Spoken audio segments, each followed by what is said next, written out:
నమస్తే, welcome to CM today. నేను మీ మధు. జగన్మోహన్ రెడ్డి జమానాలో జరిగిన వ్యవహారాలు ఒక్కొక్కటి బయటపడుతుంటే దిగ్భ్రాంతి కలుగుతుంది.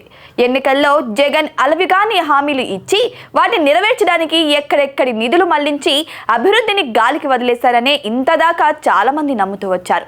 అయితే 5 ఏళ్లు జరిగింది నిధుల మళ్లింపు కాదు, నిధుల దోపిడీ అని తాజా పరిణామాలు వెల్లడిస్తున్నాయి. ఎన్నికల్లో గెలవడం కోసం ఖజానా శక్తికి మించి ప్రజల వాస్తవ అవసరాలకు మించి వాగ్దానాలు ఇచ్చేయడం రాజకీయాల్లో దశాబ్దాల కిందట మొదలైంది. ఈ విషయంలో ప్రాంతీయ పార్టీలతో జాతీయ పార్టీలు కూడా పోటీ పడుతున్నాయి. అల్విగాని హామీలు ఇచ్చిన వారు గెలిచాక వాటి అమలుకు తంటాలు పడుతుంటారు.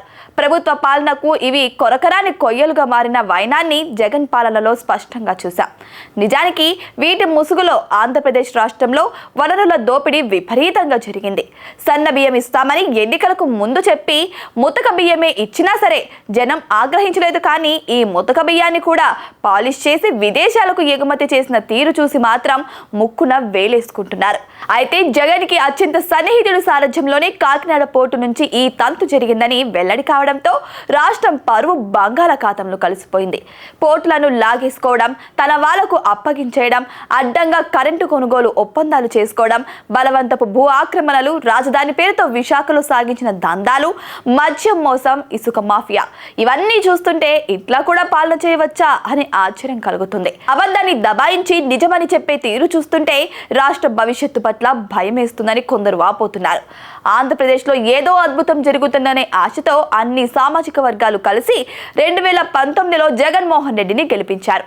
ఆయన మాత్రం ఒకటే సామాజిక వర్గాన్ని నెత్తిన పెట్టుకున్నారు. అధికారంలో ఉన్న 5 ఏళ్లు అదే సామాజిక వర్గానికి చెందిన నలుగురి మీదే నమ్మకము పెట్టుకున్నారు.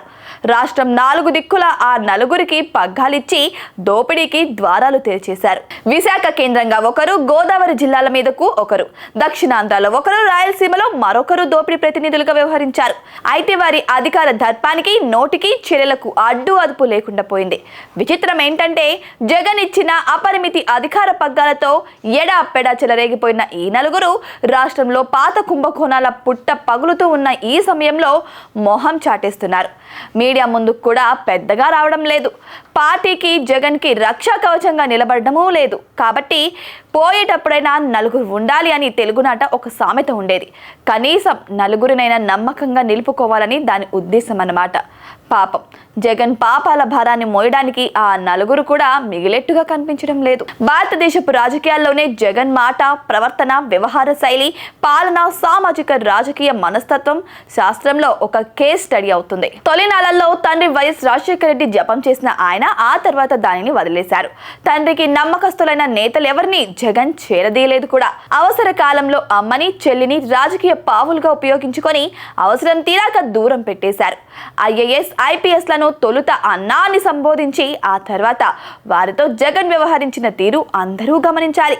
వైసీపీ అంటే జగన్ మాత్రమే అన్నట్టుగా అధికారంలో ఉన్నప్పుడు ప్రవర్తించిన ఆయన తీరు ఇప్పుడు మారలేదు. అభివృద్ధిని అటకెక్కించి రాష్ట్రాన్ని భ్రష్టు పట్టించిన ఇటువంటి నాయకుల పట్ల అప్రమత్తంగా ఉండాలంటే పాఠాన్ని రాష్ట్ర ప్రజలు నేర్చుకోవాలి.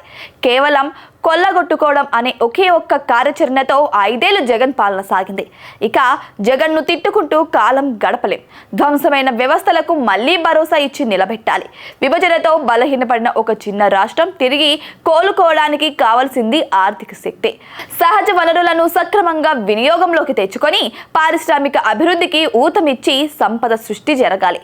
ఈ సవాలు సులువైందేం కాదు. అయినా కూటమి పాలనలో రాష్ట్ర ప్రజల్లో ఒక ఆశ, నమ్మకము కలుగుతున్నాయి.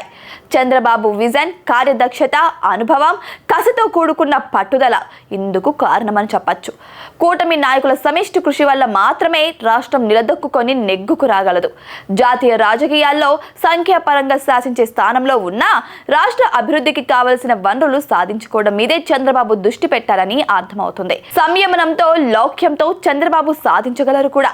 కనీసం ప్రతిపక్ష నేతగా ఆయన జగన్ బాధ్యతాయుతంగా వ్యవహరించాలి. తాను సీఎంగా ఉంటే ఎంతకన్నా మెరుగ్గా ఏం చేయగలనో ప్రజలకు వివరించి వారి మనసులో జగన్ గెలుచుకోవాలి. కానీ చంద్రబాబు పాలనలో ప్రతిదీ తప్పు అంటూ తన సొంత మీడియాలో అచ్చేసి వదలడమే పనిగా పెట్టుకుంటే జనం మొదట నవ్వుకుంటారు, ఆ తర్వాత చిరాకు పడతారు. చివరికి ఆయన మాటల్ని, ఆయనను కూడా జనం మర్చిపోతారు.